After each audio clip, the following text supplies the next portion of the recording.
Alors bonjour à toutes et à tous et bienvenue dans cette vidéo où je vais vous faire une petite revue de la première extension sortie en français pour le jeu de deck building Iron Sand qui s'appelle Les Profondeurs. C'est une petite extension qui rajoute du contenu, qui rajoute exclusivement en fait du contenu qu'on avait, qui étend le contenu qu'on avait déjà, c'est-à-dire que dans cette boîte vous n'allez pas trouver de nouvelles mécaniques. Par exemple. Il n'y a pas de notice d'ailleurs dans la boîte. Il n'y a pas de livre de règles ou de notice. Il y a juste des nouveaux mages, donc vous en aviez déjà, des nouveaux sorts, des nouvelles gemmes, des nouvelles reliques, on en avait déjà, et puis une nouvelle Némésis. Donc je vais vous passer en revue un petit peu le contenu de cette boîte qui coûte un peu moins d'une vingtaine de balles. Et je trouve que pour le prix, ça rajoute quand même pas mal de contenu, donc du contenu très intéressant. Alors, on a une nouvelle Némésis qui s'appelle la Mégère, avec un design qui est moche. Tous les Dans ce jeu-là, il y a des illustrateurs, par exemple, celui qui dessine les héros, je trouve que c'est super chouette. Celui qui dessine les Némésis, par contre, bah, c'est moche, quoi. Déjà que la Reine Carapace, l'espèce de sauterelle grise, là, puis même la Rage Incarnée, en fait, toutes les Némésis de la boîte de base, je les trouvais pas terribles. Bon, bah là, au moins, on est raccord. C'est voilà, c'est une sorte de... J'ai même pas lu son background d'ailleurs, j'ai déjà joué, hein, mais j'ai même pas lu son background. Donc je suis pas capable de vous en parler. Donc voilà, mes nouveaux Némésis, avec donc les cartes pour constituer le deck Némésis. 3 cartes de niveau 1, 3 cartes de niveau 2, 3 cartes de niveau 3. Ça, je vous réserve la surprise. Donc je ne vous les dévoile pas. Un séparateur, justement, pour classer les cartes dans la boîte de base. Et puis la particularité de ce Némésis, c'est qu'il vient avec un deck particulier, un petit peu comme Rage Incarnée. Et quand il est déchaîné, ben, vous allez invoquer des serviteurs. Alors il y a 3 types de serviteurs. Alors il y a des Orps.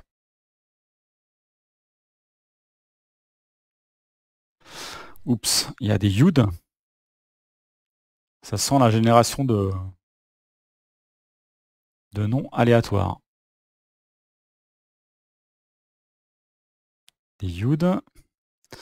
Et puis il y a des hommes. Voilà. Alors comment ça fonctionne? Quand elle est déchaînée, vous allez invoquer donc des serviteurs. Et puis au moment où les serviteurs arrivent, ils vont avoir des effets. Alors quand il y en a un d'un type, il n'y a pas d'effet qui se déclenche. Donc si un orp ou si un yud ou si un zom, il n'y a rien qui se passe. Mais dès qu'il y en a deux, trois ou quatre, là il y a des effets qui se déclenchent et ça dépend du serviteur. Donc l'effet il peut varier. Par exemple pour les orps, c'est Gravehold qui va se prendre des dégâts. 2, 3, ou un nombre de dégâts égal au nombre de serviteurs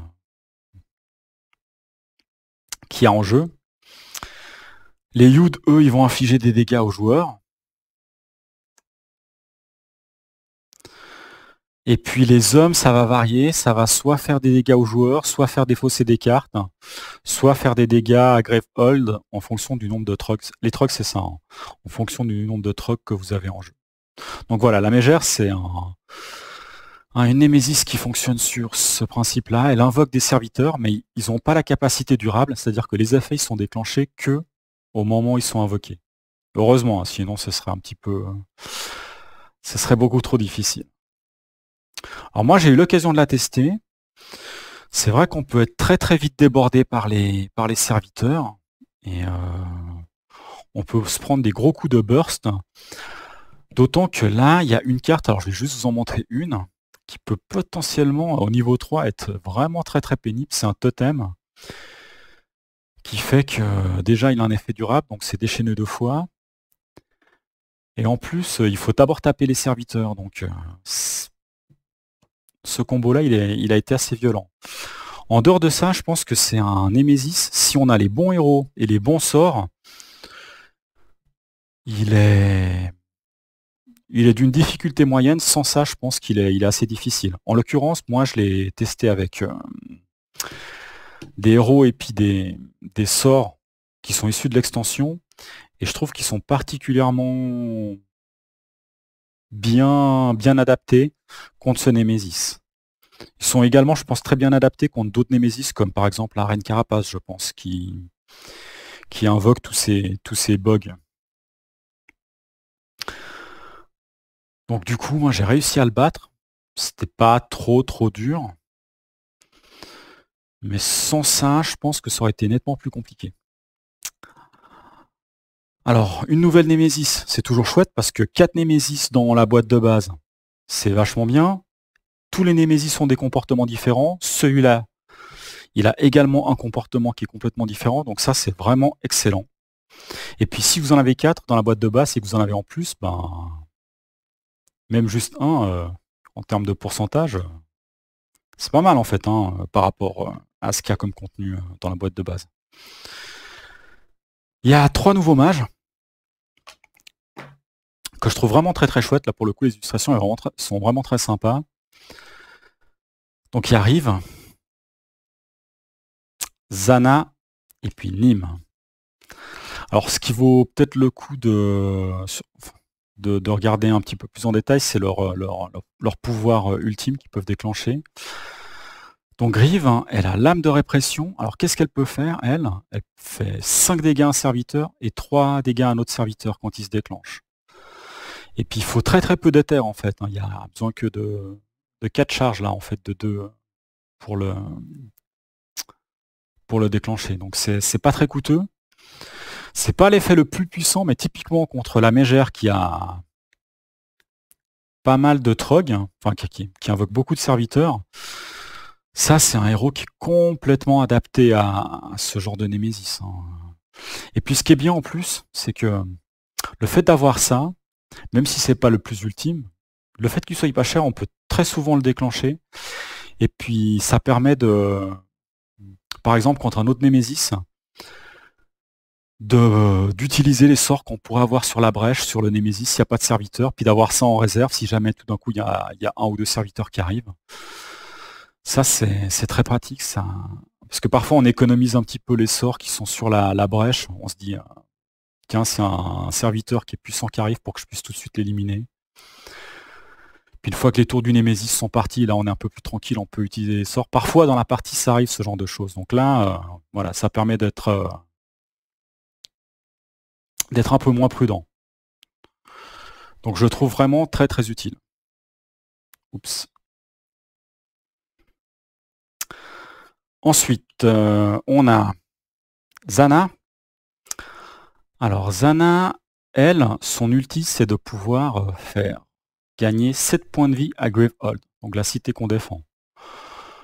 Bon, bah ça c'est très fort, surtout que moi mes parties elles sont plutôt longues, c'est-à-dire que je démarre lentement, vraiment très lentement, et puis à la fin je gagne en puissance. Et parfois il y a des gros risques parce que la cité se prend beaucoup de dégâts, et si le Némésis fait un gros coup de burst en fin de tier 2 ou au début de tier 3, je peux perdre. C'est un petit peu risqué, mais si j'arrive à passer cette phase, généralement je gagne souvent, quoi. Alors ça c'est ma façon de jouer, hein. Je joue pas systématiquement comme ça, mais du coup ça dans ma façon de jouer, ce héros je le trouve super. De toute façon, même sans ça, son ulti est super. Et puis le dernier que j'ai pas testé par contre, lui, son ulti c'est barrière définitive. Alors lui il va meuler le deck Némésis. Si je lis la description, c'est défausser la première carte de la pioche Némésis. S'il s'agit d'une carte attaque, défausser une carte supplémentaire de la pioche Némésis. Dans ce jeu, il y a deux façons de gagner. Soit on tue la Némésis, ou le Némésis, soit quand on arrive à la fin du deck Némésis, on gagne la partie. Ah, soit on a tué le grand méchant, soit il a plus de minions, plus de ressources, et puis il retourne d'où il vient. Voilà. Alors je vais vous montrer un petit peu les cartes qu'on a supplémentaires dans ce jeu. Je vais commencer par les cartes qui sont spécifiques à chacun des mages. Alors, Braise éternelle, c'est celui de Zana. Alors, elle commence avec une brèche en moins, mais... Enfin, elle a une brèche en moins. Mais son sort Braise éternelle, c'est vachement bien. Alors le premier effet, c'est de pouvoir lancer un dégât, mais c'est le deuxième en fait effet qui est super. C'est lancer un de vos sorts préparés sans le défausser. Alors ça, c'est vachement bien. Des cartes comme ça qui sont utiles en fin de partie, il y en a pas tant que ça, et ça c'est le cas. Ça a posé sur une brèche, et puis un sort très très fort sur une brèche d'un niveau avancé, un sort qui fait beaucoup de dégâts. Vous n'aurez pas besoin de... Vous allez pouvoir le caster 2 tours de suite, là, sans avoir besoin d'attendre de le repiocher. Donc ça, c'est vraiment, je trouve, c'est vraiment très très fort. Donc elle compense largement son absence de brèche avec ce sort. Alors ça prend une place également, ça, donc, mais quand même. Pour un sort très fort, ça fait que du coup elle va acheter moins de sorts, donc elle va pouvoir être...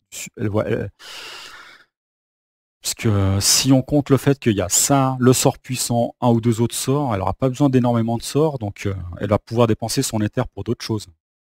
Pour faire du support ou bien pour déclencher son pouvoir par exemple. Ensuite, éclat d'obsidienne, c'est celui de Rive.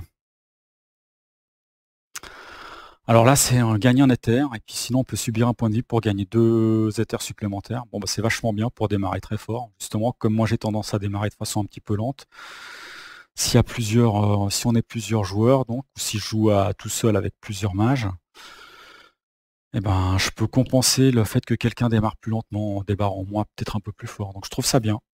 Par contre, en fin de partie, ça, c'est plus du tout utile. Et puis le dernier, celui de Nîmes, c'est Cendre. Bah, on fait soit un dégât, soit on gagne 2 éthers. C'est bien. Franchement, rien que pour le fait de pouvoir gagner 2 éthers, je trouve que c'est le fait de pouvoir choisir, ça rend le... C'est très polyvalent, voilà. Donc c'est pas ce qu'il y a de mieux, c'est pas ce qu'il y a de pire, c'est très polyvalent, donc moi j'aime beaucoup. Globalement, je trouve que les 3 héros qui sont dans cette extension, ils sont vraiment très très bien. Par rapport à ceux qui sont dans la boîte de base, pour moi, ils sont vraiment dans le top. Surtout les 2 premiers, hein. Surtout ces deux-là, Zana et puis Rive. Et puis lui, j'ai pas eu l'occasion de le tester, mais je le trouve bien aussi. Donc voilà, des très très bons héros là, pour le coup, dans cette extension, en plus. Alors, si je vous montre un petit peu les cartes qu'on peut acheter maintenant dans le marché en plus. Alors, on a une nouvelle gemme, 2 nouvelles reliques, et puis les nouveaux sorts que je vais déployer, et puis que je vais vous montrer à l'aide peut-être des cartes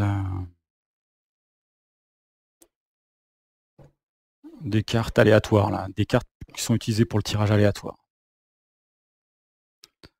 Hop, ça et ça.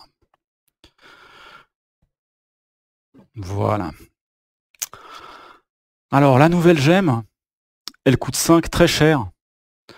2 bases de bannissement, on gagne 2 éthers. Et puis, si j'ai la description, vous pouvez placer une carte de votre main sur votre pioche. Si on le fait, on gagne 2 éthers supplémentaires. Alors, personnellement, je suis pas un grand fan de cette carte. Je la trouve très très chère. Elle est situationnelle en plus.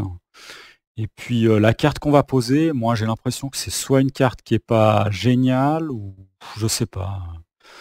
De toute façon, on va se la reprendre après. Alors, dans cette optique-là, peut-être que ça peut être intéressant, mais je suis pas vraiment fan en fait. Je vais pas mettre ça là, je vais mettre ça là. Ensuite, les reliques. C'est Transmogriffer. Alors là, on détruit une carte de notre main, et puis on peut gagner une pile de la réserve qui coûte jusqu'à 3 éthers de plus que la carte qu'on vient de détruire. Alors ça, par contre, je trouve que c'est super.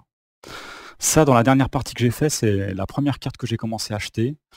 Ça, imaginez, vous avez des éclats qui coûtent 0, donc tout de suite, au lieu d'utiliser la terre des éclats qui coûtent 0, vous les détruisez avec ça.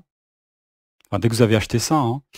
Et puis vous prenez tout de suite des gemmes de niveau 3, ça permet tout de suite en fait. Alors, au niveau du tempo, vous allez être plus lent, mais par contre, vous allez tout de suite vous débarrasser des éclats qui coûtent 0 pour acheter des gemmes qui sont bien meilleures. Donc, je trouve ça génial. Et puis je pensais que ce serait pas très utile en fin de jeu. Attends, j'ai un truc là mouillé là sur le coup là. Ah oui, d'accord, c'est parce qu'en fait, Je suis allé sous le robinet et j'ai mon t-shirt qui est mouillé, pardon. Et ça, c'est une carte qui est également utile en fin de jeu parce que de toute façon, débarrasser des bonnes cartes, enfin détruire des cartes qui valent 3, dont on n'a plus besoin, peut-être même des cartes qui nous fournissent de l'éther pour acheter un sort, je trouve que c'est vachement bien. Alors, ensuite, on a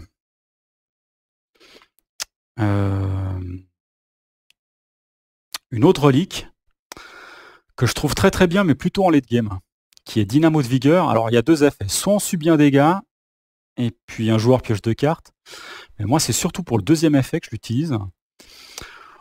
On détruit cette carte, et puis un joueur va gagner 2 points de vie et une charge. Donc ça, en fin de partie, enfin en deuxième partie de partie, on a peut-être trop d'éther, on n'a pas envie de surcharger son deck, on a largement de quoi s'acheter ce genre de choses, pouvoir faire gagner des charges à un joueur en plus, ça peut être n'importe qui, et puis redonner de la vie quand on n'a pas de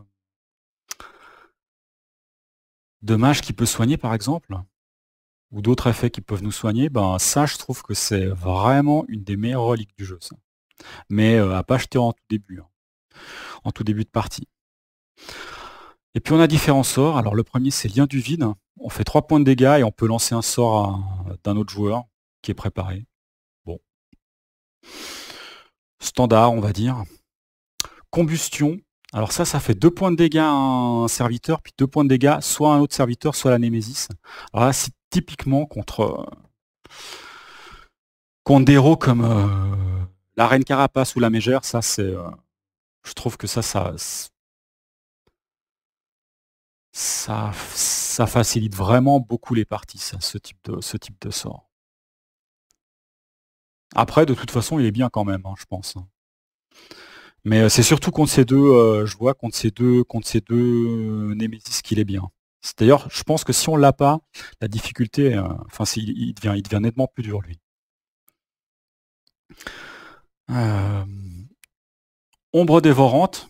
Alors ça, c'est pas mal aussi. Alors j'ai le texte, une fois préparé, une fois par tour, je vais lire le texte là-dessus, en fait, ce sera plus simple, comme ça je peux le montrer. Lorsque préparé une fois par tour durant votre phase principale, vous pouvez détruire une carte de votre main et ça fait 3 points de dégâts. Ok, il est cher, mais il fait quand même 3 points de dégâts, donc c'est bien, ça permet de détruire des cartes. Ça permet de détruire par exemple même des cartes qui détruisent des cartes qui sont difficiles à détruire, comme celle-là, si à un moment vous voulez plus l'utiliser. Donc je trouve ça plutôt pas mal.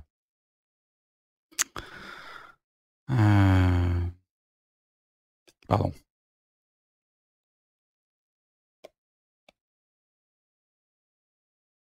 Ouais, je me disais, qu'est-ce que j'avais fait de mes cartes là? Voilà, et puis il reste encore 2 autres sorts à montrer qui coûtent très cher. Alors il y a celui-là, faux de désintégration, donc ça inflige 8 points de dégâts et on subit un dégât. Moi je trouve que c'est totalement worth it, surtout si on a des... ça vaut totalement le coup, surtout si on a des gemmes comme ça en jeu, ce genre de reliques qui permet de faire de récupérer des vies.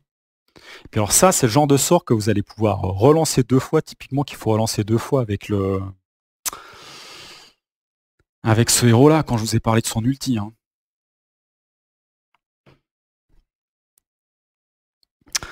Donc ça, c'est vachement bien. Et puis plutôt que de défausser la carte, il faut soit la détruire, soit la placer sur la défausse d'un joueur. Voilà, après, c'est pas grave, c'est sur la défausse d'un joueur, si vous voulez pas y détruire.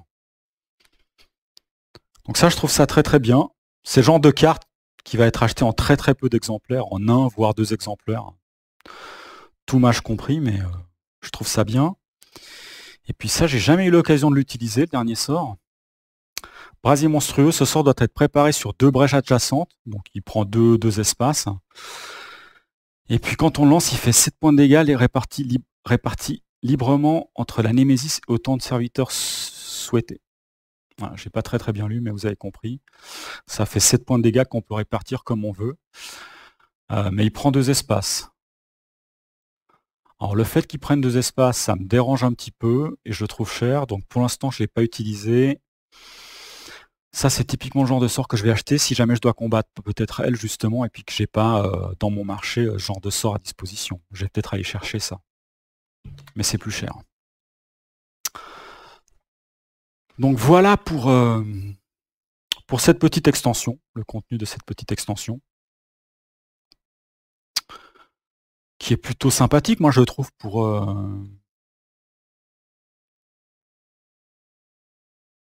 une vingtaine d'euros, une vingtaine de francs.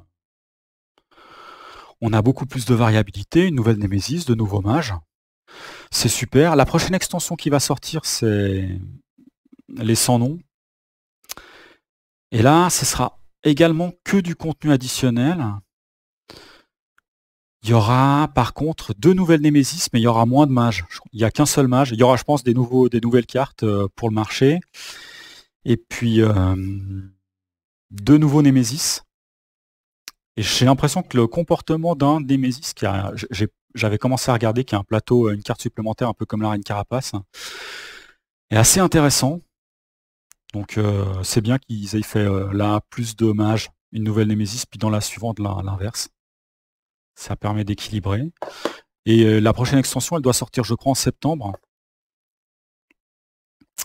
Et puis, elle coûtera à peu près également une vingtaine d'euros. Donc moi, je trouve que ça vaut totalement le coup. Hein. Ça se range très très bien dans la boîte de base. Ça rajoute du contenu. Puis après ça, il y aura des extensions qui seront un petit peu plus exotiques, mais je pense que Matago a prévu de tout traduire et de sortir, parce que le jeu a pas mal de succès, donc ça viendra en temps et en heure. Si je dois juste dire un truc peut-être un petit peu négatif, mais c'est vraiment un détail, en tout cas pour moi c'est un détail sur cette extension, c'est sur le matériel lui-même, c'est-à-dire que les cartes en fait, ici, elles sont pas... je vais ouvrir la boîte de base. Je pense que ça se verra pas, mais elles sont pas satinées comme... Elles sont pas satinées en fait, elles n'ont pas exactement la même texture que la boîte de base. Alors heureusement au verso, quand on regarde, bon, on le sent au toucher, c'est un peu moins flagrant, mais par contre, c'est pas quelque chose qu'on peut distinguer quand on a les cartes comme ça sur le deck. Heureusement, hein, sinon on aurait pu deviner, un petit peu ce qu'on a. Mais si je ferme, là je vais fermer les yeux, hein, d'accord, hein, je mélange. Donc faites-moi confiance, j'ai les yeux fermés. Ça, c'est la carte de l'extension. Alors j'ouvre les yeux, bah ouais, c'est le cas. On le sent vraiment. Hein. Alors je sais pas si c'est mon tirage qui est comme ça, mais c'est un petit peu le cas également, je trouve, sur le séparateur. Enfin voilà, donc globalement, c'est pas le même rendu. Et puis là, comme c'est satiné, vraiment, moi, même pour ceux qui ont peur de leur carte, je trouvais qu'il n'y avait vraiment pas besoin de sliver. Bon, de toute façon, moi, je vais quand même pas sliver, même avec ce rendu-là. Mais là, par contre, je pense que ça va un petit peu plus facilement absorber du gras, potentiellement, les nouvelles cartes.